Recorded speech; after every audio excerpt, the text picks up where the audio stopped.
semuanya, salam Budi Mulya. Perkenalkan kami dari kelompok 9. Di sini saya dan juga teman-teman saya akan menjelaskan materi mengenai Kerajaan Majapahit.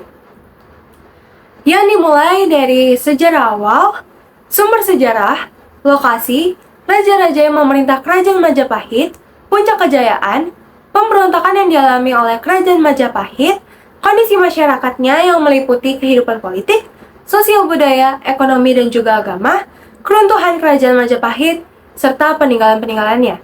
Tapi, sebelum itu perkenalkan saya Gisel Florensi Ardian dari 102. Saya Hafia Christian Setiadi, saya absen 18. Nama saya Joseph Alexander Talman dari kelas 10-2, nomor absen 23. Perkenalkan, nama saya Keza Biga Susanto. Kerajaan Majapahit merupakan kerajaan yang bercorak Hindu terbesar di Indonesia pada abad ke-13 hingga 16. Sejarah Majapahit pada hakikatnya menerima banyak unsur politis, kebudayaan, sosial, dan ekonomi dari Kerajaan Singasari. Sehingga pembahasan Kerajaan Majapahit tidak dapat dipisahkan dari Kerajaan Singasari. Kerajaan Majapahit ini berawal dari adanya peninggalan Kerajaan Singasari yang sebelumnya runtuh akibat pemberontakan Pangeran Jayakatwang pada 1292 Masehi. Yang dimana hal ini membuat Raden Wijaya, yakni menantu Kertanegara atau menantu Raja Singasari, pada saat itu melarikan diri dan kemudian dibantu oleh Arya Wijaya, yakni sepupu dari Kertanegara. Yang pada akhirnya Raden Wijaya membuat desa kecil di tengah hutan Trowulan dan dinamainya dengan Majapahit. Penamaan Majapahit ini sebenarnya didasarkan oleh buah maja yang banyak ditemukan di daerah Trowulan dan memiliki rasa yang pahit. Sumber sejarah dari Kerajaan Majapahit ini yakni terdapat Kitab Pararaton, Kitab Sundayana, Kitab Yingai Shanglan, Kitab Sumo Oriental, Kitab Negara Kertagama, Kitab Sutasoma, Kitab Arjuna Wijaya, Prasasti Butak, Prasasti Kudadu, Candi Brahu, Candi Bajang Ratu, Candi Penataran, situs lantai Seginam, dan masih banyak lainnya. Berikut terdapat peta wilayah kekuasaan Majapahit berdasarkan Kitab Negara Kertagama yang dimana berlokasikan di Trowulan, Jawa Timur. Terdapat 13 raja yang memerintah di Kerajaan Majapahit, yakni yang pertama terdapat Raden Wijaya menjabat pada 1293 sampai 1309 Masehi, yang kedua terdapat Kalagamet pada 1309 sampai 1328 Masehi, yang ketiga terdapat Sri Gitarja pada 1328 sampai 1350 Masehi, yang keempat terdapat Hayam Wuruk yang menjabat pada 1350 sampai 1389 Masehi, yang kelima terdapat Wikramawardhana yang menjabat pada 1389 sampai 1429 Masehi, yang keenam terdapat Raja Suhita yang menjabat pada 1429 sampai 1447 Masehi, yang ketujuh terdapat Kertawijaya yang menjabat pada 1447 sampai 1451 Masehi. Selanjutnya yang kedelapan terdapat Raja Sawardhana yang menjabat pada 1451 sampai 1453 Masehi. Yang ke-9 terdapat Purwawisesa, ia menjabat pada 1456 sampai 1466 Masehi. Yang ke-10 terdapat Prepandan Salas yang menjabat pada 1466 sampai 1468 Masehi. Yang ke-11 terdapat Kertabumi pada 1468 sampai 1478 Masehi. Yang ke-12 terdapat Girindrawardhana yang menjabat pada 1478 sampai 1489 Masehi, dan yang terakhir terdapat Pati Udara yang menjabat pada 1489 sampai 1527 Masehi. Kerajaan Majapahit mencapai puncak kejayaannya pada masa pemerintahan Raja Hayam Wuruk. Raja Hayam Wuruk memerintah Kerajaan Majapahit dengan tata pemerintahan yang cermat dan teratur. Raja Hayam Wuruk juga didampingi oleh patihnya, yakni Gajah Mada. Mereka berdua yang membawa Kerajaan Majapahit pada masa keemasan. Selain itu, hal tersebut juga dilatar belakangi oleh ambisi dari Gajah Mada, yakni menyatukan dan menguasai wilayah Nusantara. Saya akan menjelaskan tentang pemberontakan yang terjadi di Kerajaan Majapahit. Di sini ada 3 pemberontakan, yaitu pemberontakan Ranggalewe, pemberontakan Lembu Sora, dan pemberontakan Nambi. Pemberontakan Ranggalewe. Pemberontakan Ranggalewe adalah sebuah peristiwa yang pada awal abad ke-16 di Pulau Jawa yang berkaitan dengan kejatuhan Majapahit. Setelah kekalahan Majapahit oleh Demak pada tahun 1478, Raden Patah menjadi penguasa wilayah Demak di bekas wilayah Majapahit. Pada saat itu, Ranggalewe yang sebelumnya merupakan panglima perang Majapahit memberontak melawan penguasa Demak.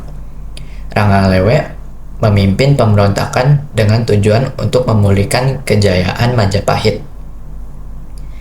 Meskipun pemberontakan ini awalnya cukup berhasil dan mendapat dukungan dari beberapa bangsawan, namun akhirnya Ranggalewe tewas di pertempuran saat melawan pasukan Demak. Pemberontakan Ranggalewe tidak berhasil mengembalikan kejayaan Majapahit dan menjadi salah satu momen penting dalam proses penurunan Majapahit sebagai kerajaan Hindu-Buddha di Jawa. Selanjutnya, saya akan membahas tentang pemberontakan Lembu Sora. Pemberontakan Lembu Sora terjadi pada 1300 saat pemberontakan Ranggalewe. Lembu Sora masih berpihak pada kerajaan Majapahit. Namun ketika melihat keponakannya Ranggalewe dibunuh secara kejam oleh Kebo Anabrang, Lembu Sora menjadi murka dan membunuh Kebo Anabrang. Pasca pertempuran, Raden Wijaya telah mengampuni semua yang telah terlibat. Namun karena fitnah Mahapati, Lembu Sora dianggap sebagai pemberontakan yang membunuh Kebo Anabrang. Mahapati pun menghasut para pejabat istana dan menyatakan bahwa Lembu Sora patut mendapatkan hukuman mati. Namun Raden Wijaya menolak usulan itu. Mahapati terus menghasut para pejabat istana hingga mereka resah. Alhasil, Raden Wijaya menghentikan Lembu Sora dari jabatannya dan berencana membuangnya ke Tulembang. Mahapati pergi mendatangi rumah Lembu Sora untuk menyampaikan keputusan raja. Kemudian Lembu Sora datang ke istana untuk menyerahkan diri, tetapi malah disangka akan melakukan pemberontakan pada raja. Ketika sampai di halaman istana, Lembu Sora dihadang pasukan Majapahit di bawah pimpinan Nambi, dan Lembu Sora dan pengikutnya dikeroyok pasukan Majapahit hingga tewas. Selanjutnya, saya akan menjelaskan tentang pemberontakan Nambi. Pemberontakan ini terjadi pada saat kerajaan Majapahit sedang dibawa kepemimpinan Raja Jayanagara. Di saat tahun 1309 sampai dengan 1328.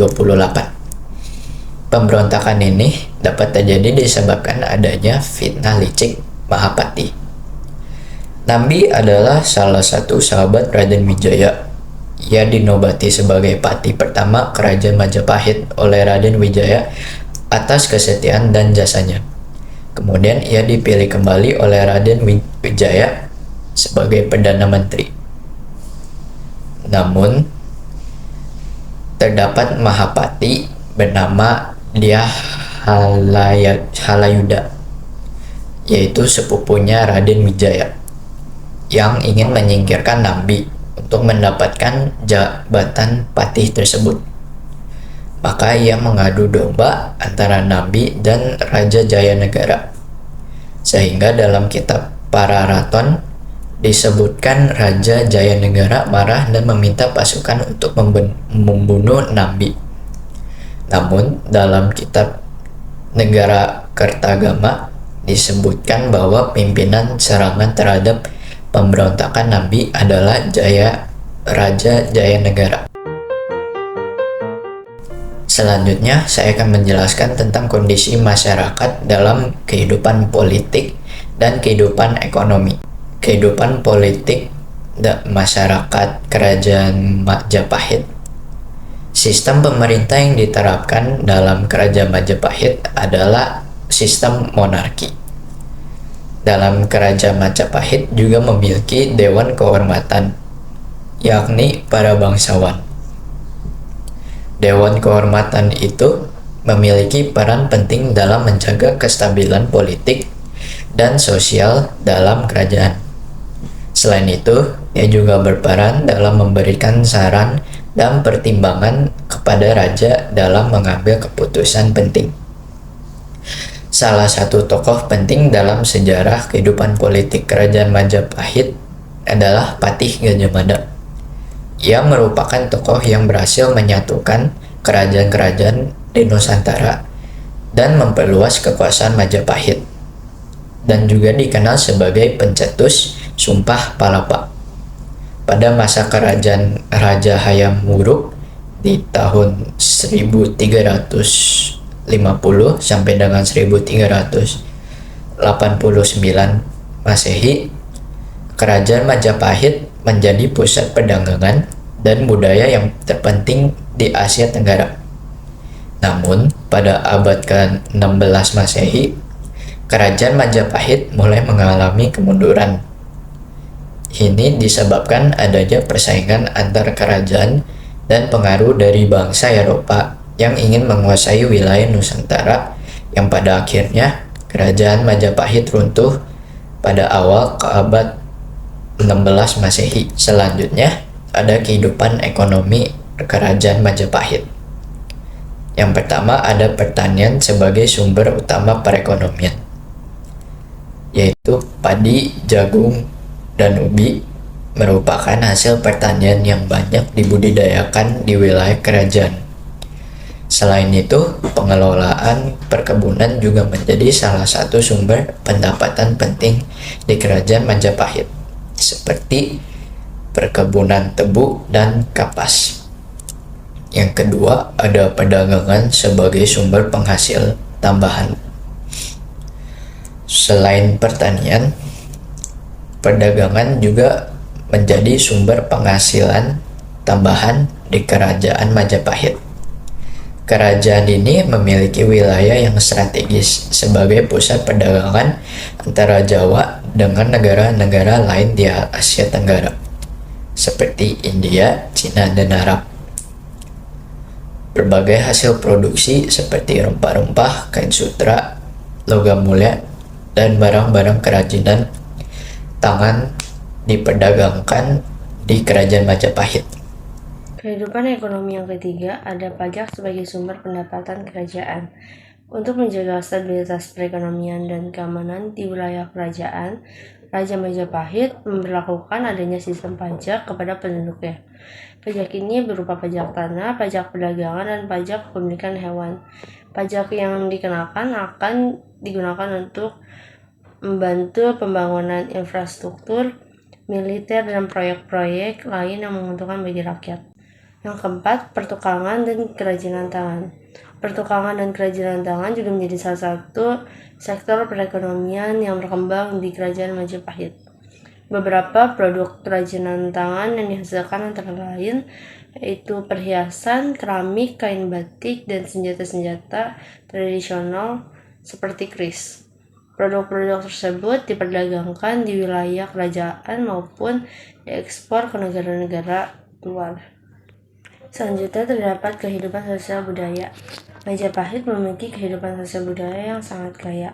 Berbagai macam seni yang berkembang pesat pada masa pemerintahan Kerajaan Majapahit. Salah satu contoh kehidupan sosial budaya Kerajaan Majapahit yang berkembang pada masa itu adalah seni ukir.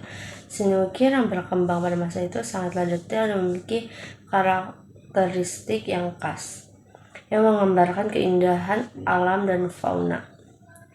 Selain itu, seni arsitektur juga berkembang dengan pesat pada masa itu. Bangunan-bangunan kerajaan dibuat dengan desain yang indah dan megah, serta dengan ukiran dan ornamen yang indah. Kehidupan sosial kerajaan ini juga sangat beragam Berbagai macam suku bangsa hidup berdampingan dan saling berinteraksi di antara suku-suku tersebut. Terdapat juga suku Jawa yang menjadi suku bangsa utama dalam kerajaan.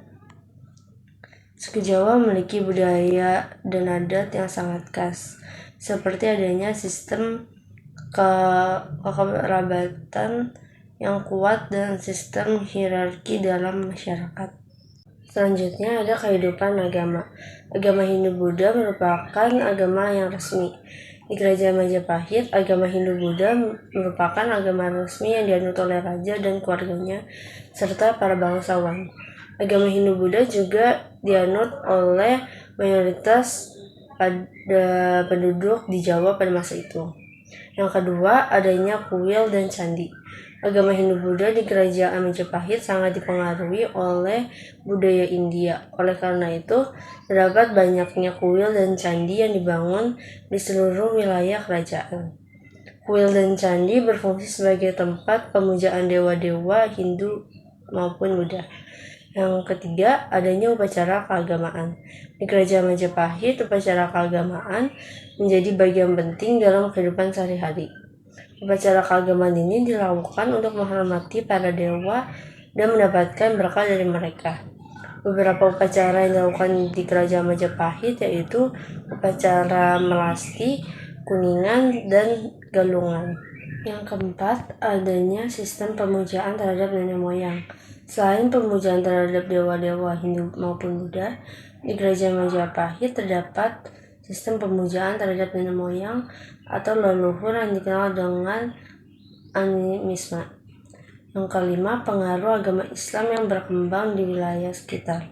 Meskipun agama resmi di Kerajaan Majapahit ialah Hindu-Buddha, namun terdapat pengaruh agama Islam yang semakin berkembang di wilayah sekitar. Pengaruh ini terlihat dari beberapa catatan sejarah yang menyebutkan adanya kerajaan Islam di sekitar Kerajaan Majapahit, seperti Kerajaan Demak, namun agama Islam belum menjadi mayoritas di wilayah Jawa pada masa itu. Selanjutnya terdapat keruntuhan. Keruntuhan secara eksternal yaitu konflik perebutan tahta. Berlangsung setelah Hayam Wuruk wafat, melibatkan Brewirabumi, yaitu anak selir Hayam Wuruk, dan Wikramawardhana, yaitu menantu Hayam Wuruk, yang menyebabkan pecahnya persatuan keluarga dan kebangsaan Kerajaan Majapahit. Yang kedua, adanya Perang Paregreg. Konflik perebutan tahta pada perkembangannya berubah menjadi perang besar yang dinamakan dengan Perang Paregreg, yang berlangsung pada tahun 1404 sampai 1406 dan sangat merugikan bagi aspek ekonomi, sosial, dan politik pada Kerajaan Majapahit. Yang ketiga, tidak ada penerus yang handal. Yang keempat, banyak negara vasal yang melepaskan diri dari Majapahit. Krisis sosial, ekonomi, dan politik di pusat Majapahit mengakibatkan negara-negara vasal atau bawahan Majapahit memerdekakan diri, yang menyebabkan Majapahit perlahan dijauhi. Selanjutnya, keruntuhan secara internal. Pengaruh Islam yang kuat di wilayah Majapahit. Menguatnya kekuatan Islam pada awal abad ke-15 Masehi mampu meruntuhkan eksistensi Majapahit. Selain itu, mampu juga mengubah pola pandangan masyarakat Jawa ke arah yang modern yang identik dengan pembaharuan. Yang kedua, serangan dari Kerajaan Demak. Dengan dukungan dari ulama Jawa, Kesultanan Demak menyerang sisa-sisa kekuatan Majapahit di Jawa Timur. Yang terakhir, munculnya pusat perdagangan di Malaka. Kemunculan pusat perdagangan di Selat Malaka menyebabkan ruang gerak perdagangan maritim Majapahit semakin sempit, sehingga berpengaruh terhadap turunnya pendapatan Majapahit dari sektor perdagangan. Pertama, terdapat Candi Sukrowarna di Kediri. Candi ini diperkirakan dibangun tahun 1350, namun baru selesai pada tahun 1400. Saat candi ini digunakan, dibuat sebagai tempat pensucian atau pendharmaan dari Wijaya Rajasa, Bre Wengker, dan yang merupakan paman dari Raja Sanagara. Behere Wengker ini meninggal pada tahun 1388. Yang kedua, terdapat Candi Penataran di Blitar.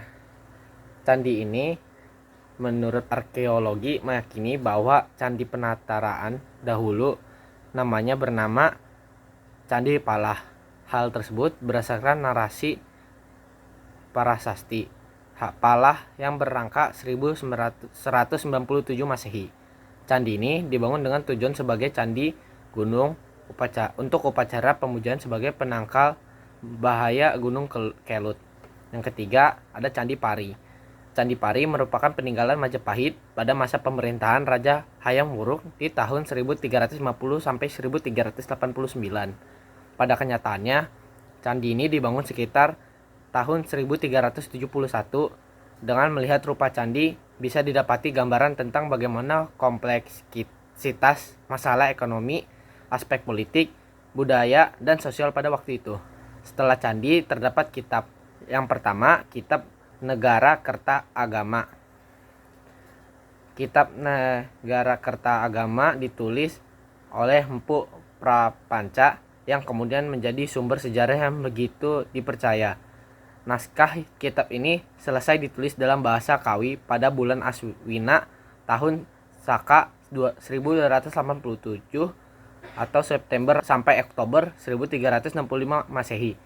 Dari maknanya, Negara Kerta Agama artinya negara dengan tradisi spiritual. Yang kedua, kitab Sutasoma. Kitab ini ialah sebuah karya sastra unik karena cerita tokoh keturunan Pandawa telah diganti menjadi kisah Buddhis. Di dalam terdapat kisah hidup Sutasoma yang berpala cerita hidup Buddha dan kisahnya diambil dari cerita faktual. Kitab Sutasoma merupakan karangan Empu Tantular abad ke-14 Masehi. Yang ketiga, kitab Arjuna Wijaya.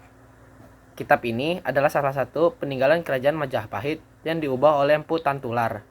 Karya sastra yang ditulis dalam bahasa Jawa kuno ini dibuat pada masa pemerintahan Hayam Wuruk yang berkuasa pada tahun antara 1350 sampai 1389. Setelah kitab terdapat prasasti. Prasasti yang pertama adalah Prasasti Kudadu. Prasasti Kudadu adalah prasasti yang berisi kisah sebelum Raden Wijaya menjadi Raja Majapahit. Lebih khususnya, prasasti ini menjelaskan tentang bantuan yang diberikan Rama Kudadu kepada Raden Wijaya. Pada saat itu, Raden Wijaya kabur dari Jayakatwang. Setelah menjadi Raja Majapahit, Raden Wijaya memberikan hadiah kepada warga dan kepala desa Kudadu berupa tanah sima. Yang kedua, ada Prasasti Canggu. Prasasti Canggu ini diterbitkan oleh Raja Hayam Wuruk. Isi prasasti ini bercerita tentang aturan di beragam pelintasan di sekitar Sungai Bengawan, Solo, dan Barantas, yang saat ini menjadi tempat pelintasan orang, hewan ternak, alat transportasi, dan lain sebagainya. Di awal penemuannya, prasasti ini terdiri dari 5 tembaga.